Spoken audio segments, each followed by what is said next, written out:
Bintang. Nah, kali ini saya akan membahas range vokal bagi belajar vokal untuk pemula. Range vokal. Setiap orang memiliki wilayah nada atau range vokalnya masing-masing.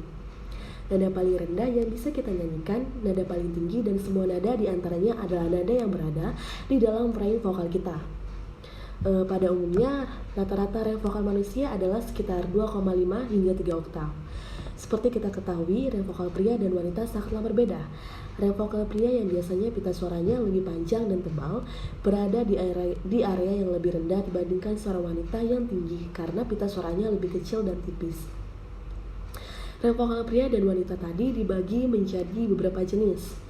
Untuk wanita secara umum dibagi menjadi 3, yaitu alto yaitu rendah, mezzo sopran yaitu sedang, dan sopran yaitu tinggi. Nah, sedangkan untuk pria adalah bass. Bass itu rendah, bariton itu sedang, dan tenor itu tinggi. Hal ini tergantung kepada bentuk instrumen vokal mereka masing-masing.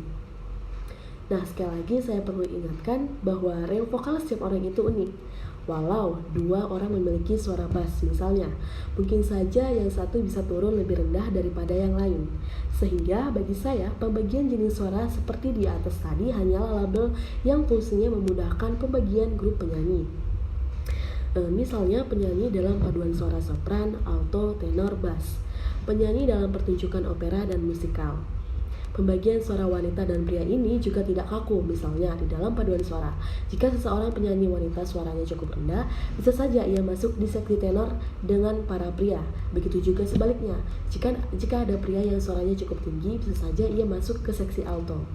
Hal ini sering terjadi di dalam paduan suara yang kekurangan anggota di seksi tertentu. Nah, oktav. Oktav itu apa sih? Oktav adalah jarak antara 2 nada dengan nama yang sama. Jarak 1 oktav adalah 8 nada, misalnya dari do ke do, tepat 8 nada di atasnya atau di bawahnya. Nah, bagaimana sih mengetahui range vokal kita sendiri? Nah, kita bisa mencari tahu range vokal kita dengan bantuan piano. Karena piano memiliki range yang sangat luas, mencakupi semua range vokal, bahkan mencakupi semua alat musik di dalam sebuah orkestra. Nah, cara yang biasa digunakan adalah dengan mencari tahu nada paling rendah yang bisa kamu nyanyikan dengan jelas. Selanjutnya yaitu tesisora atau oktav nyaman. Setiap penyanyi memiliki wilayah nada yang paling nyaman untuk ia nyanyikan. Hal ini dikenal sebagai tesitora atau oktav nyaman. Biasanya oktav nyaman ini terletak di tengah range vokal, sehingga setiap nada di dalamnya dapat dinyanyikan dengan mudah dan jelas. Jembatan atau pesegio. Nah, jembatan yang dimaksud adalah jembatan antara suara dada atau chest voice dengan suara kepala atau hit voice. Ini adalah nada-nada tanggung di range vokal kita yang terasa terlalu tinggi untuk dinyanyikan dengan chest voice, namun terlalu rendah jika dinyanyikan dengan hit voice.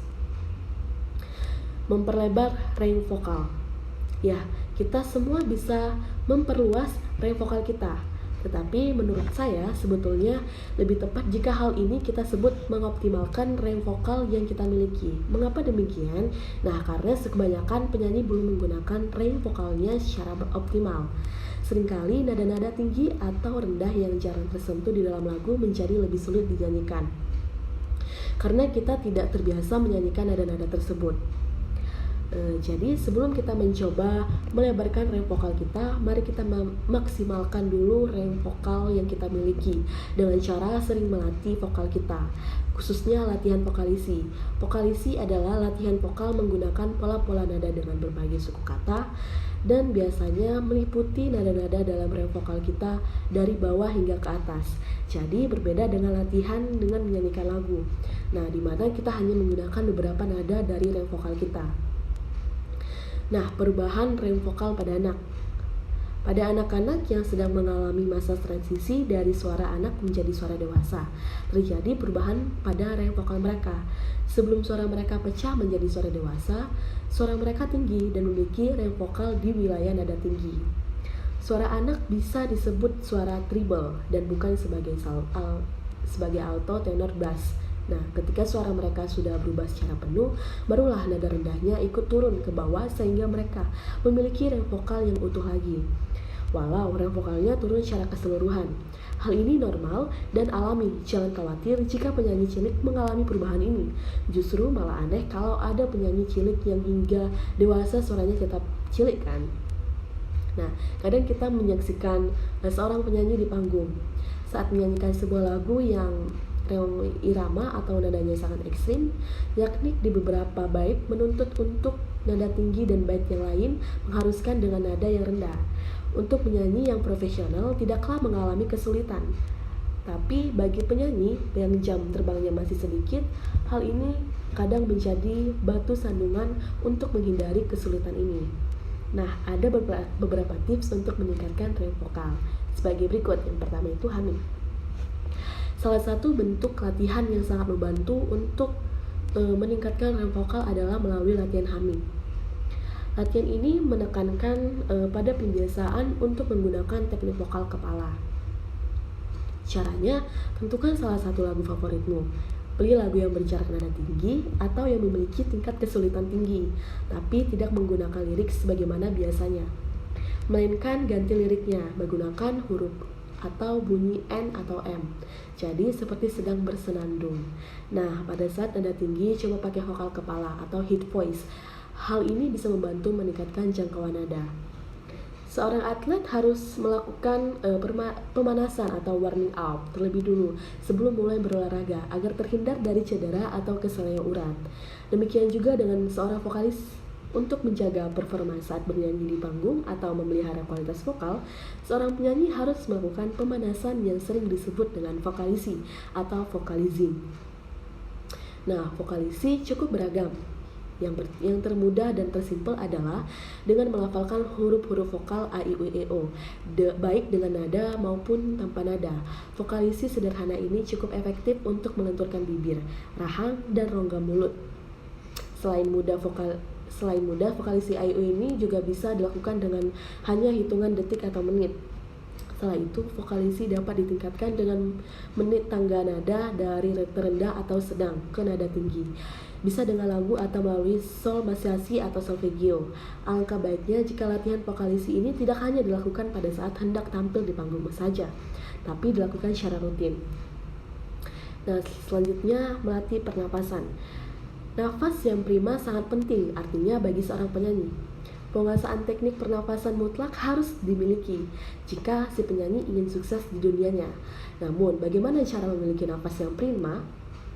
Nafas biasanya menjadi kendala jika tidak dijaga dan dilatih. Nah, berikut ini saya akan mencoba berbagi salah satu tips untuk menjaga dan memanjangkan pernafasan melalui sebuah latihan sederhana. Sebelum berlatih, ada satu hal yang perlu diperhatikan. Salah satu teknik pernafasan dalam olah vokal yang efektif adalah teknik pernafasan perut, bukan pernafasan dada. Cara gampang untuk membedakan nafas perut dan nafas dada adalah dalam nafas perut ketika menarik nafas, perut mengembung.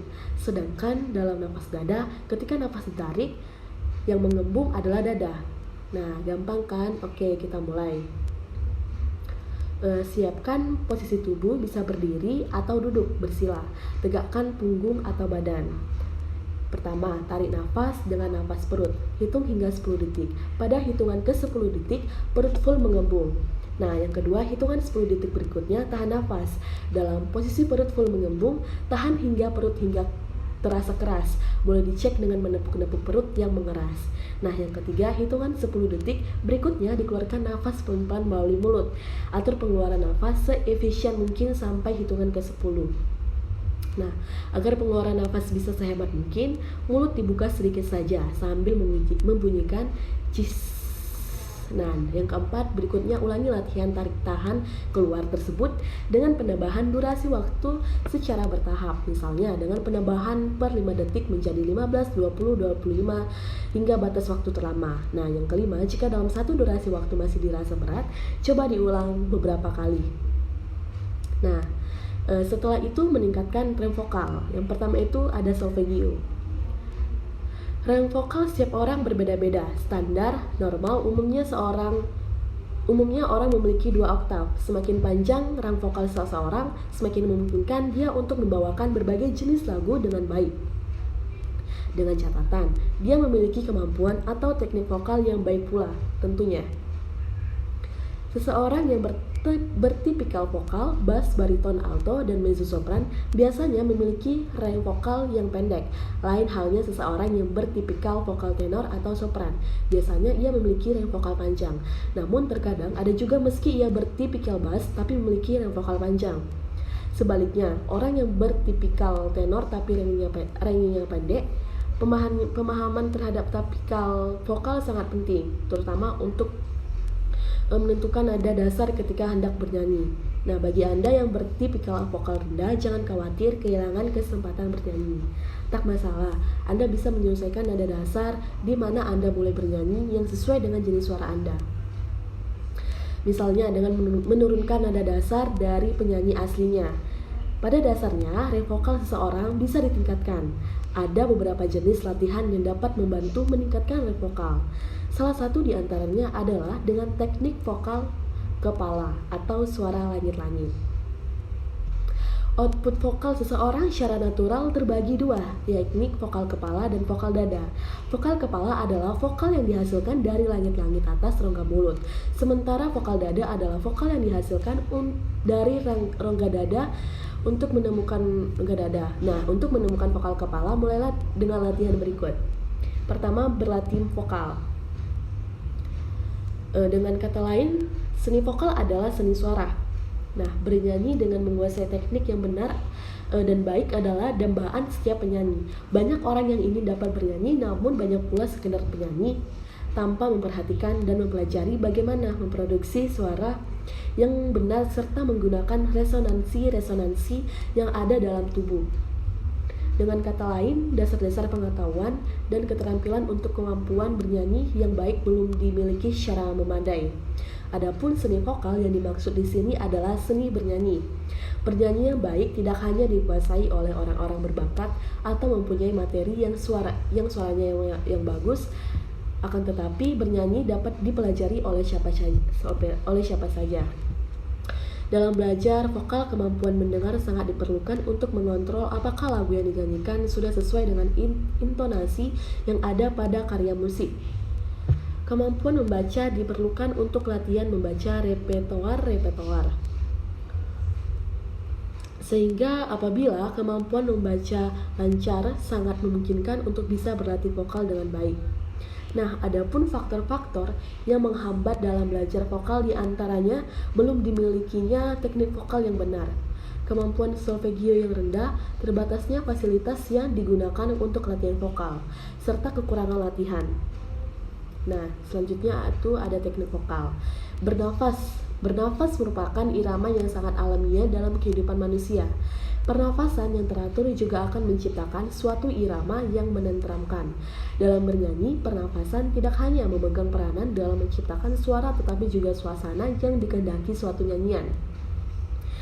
Adapun bermacam-macam cara bernafas dalam bernyanyi. Yang pertama, pernafasan dada. Nah, pernafasan dada ialah pernafasan di mana rongga dadalah yang berkembang atau membusung pada waktu tarik nafas. Pada saat itu, bahu dan bagian leher juga dalam keadaan tegang. Sementara alat-alat suara terletak di tenggorokan dan alat pernafasan seperti trachea, bronche, dan paru-paru terdapat dalam rongga dada. Maka ketegangan dalam rongga dada, bahu, dan leher punah akan menimbulkan kesatuan pada alat-alat tersebut. Akibatnya, suara yang dikeluarkan akan tegang dan kaku. Pernafasan dada ini merupakan pernafasan yang salah. Kalau ini terjadi terus-menerus, mengakibatkan paru-paru tidak baik. Nah, yang kedua yaitu pernafasan perut. Pernafasan perut itu apa sih? Pernafasan perut itu adalah pernafasan yang mana perutlah yang berkembang. Cara ini tidak sanggup memberikan pelontoran suara, lebih-lebih pada suara tinggi dan besar. Oleh karena itu, hal ini pun kurang efektif. Pernafasan yang ketiga yaitu ada pernafasan diafragma. Pernafasan diafragma adalah pernafasan di mana bagian sekat rongga badan mengembang pada waktu tarik nafas. Tempatnya di antara rongga dada dan rongga perut. Pernafasan yang benar adalah tergantung pada kerjanya diafragma pada organ tubuh secara baik dan teratur. Diafragma adalah jalinan otot-otot yang kuat dan cembung. Fungsinya adalah sebagai otot-otot penggerak pernafasan atau membantu paru-paru dalam menyedot dan menghembuskan nafas. Maka usahakanlah agar selalu bisa digunakan secara efektif. Nah, beberapa latihan yang dapat dilakukan untuk pernafasan diafragma.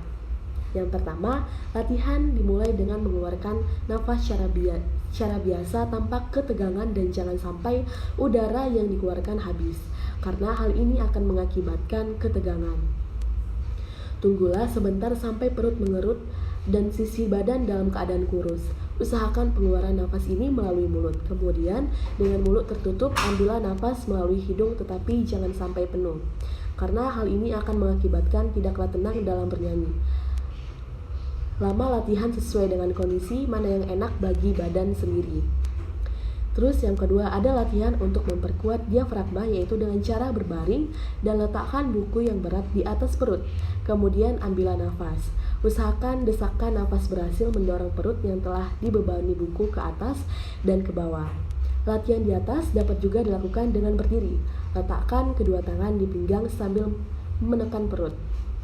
Waktu mengambil nafas, usahakan desakan diafragma dapat mengatasi tekanan kedua tangan tadi. Tahanlah nafas sebentar, lalu keluarkan secara teratur dan pelan melalui mulut. Nah, selanjutnya itu ada latihan agar diafragma dapat bergerak cepat dan kuat. Yang paling sederhana adalah dengan menggunakan gerakan yang agak keras, yaitu tertawa berbahak-bahak, sehingga perut merasa terguncang-guncang.